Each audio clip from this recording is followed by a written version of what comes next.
Words of Affirmation. I'm not a big fan of tests, but every now and then I like to take them. I've taken the Myers-Briggs exam before. Recently, I was introduced to the Love Languages exam. I took the exam and got my score. Initially, I scored high for the acts of service one. I scored the lowest on getting gifts. I don't really care for gifts. I noticed words of affirmation was pretty high on the list. What are these words of affirmation? I Googled it, and it wrote, words that communicate your love, appreciation, and respect for the other person. When I read that, I felt weird. So, I retook the exam again.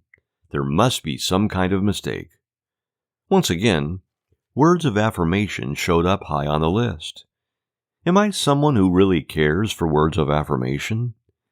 On a subconscious level, I thought this was something women needed, not men. That's when I viewed myself from afar. This was bigger than me. This was about people in general. All humans are creatures who crave words of affirmation. And don't let the tough guy persona fool you. I'd like to get more specific, though, because if someone gives me credit for something I'm supposed to do, then I'd view it as an insult. Did you really brush your teeth today? Wow, you're super. But if someone gave me words of affirmation for something that most people completely overlook, then I'll physically feel good. All people are like that. Just like the body needs food, the mind needs encouragement. Let me reiterate. Not encouragement and hype for something they are supposed to be doing, but encouragement for something very few people notice about them. This is why a lot of pretty girls don't view it as a big deal when they get called pretty.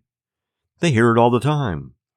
If you're the 15th person to say it for the day, they won't even notice. However, if you're able to notice how this pretty girl is always on time for events, then that's words of affirmation. The Love Languages exam showed me something that I've talked about from a different lens. I've talked about the rise of quiet quitting.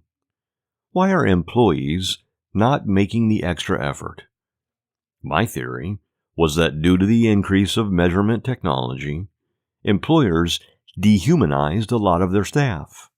They are too focused on the metrics. Rather than evaluating an employee's intent, they just see if the production levels went up by 2 percentage points or not. Most employees don't care. If they quiet quit, it's not a big deal. But if the rare ambitious folks are quiet quitting, then that's a big red flag. They feel like their efforts are being drowned out by numbers. My answer to reduce quiet quitting was to give words of affirmation, especially on tasks that most senior managers would completely overlook. I was wrong, though. Words of affirmation is not only a language to reduce quiet quitting, it's a language that applies to life.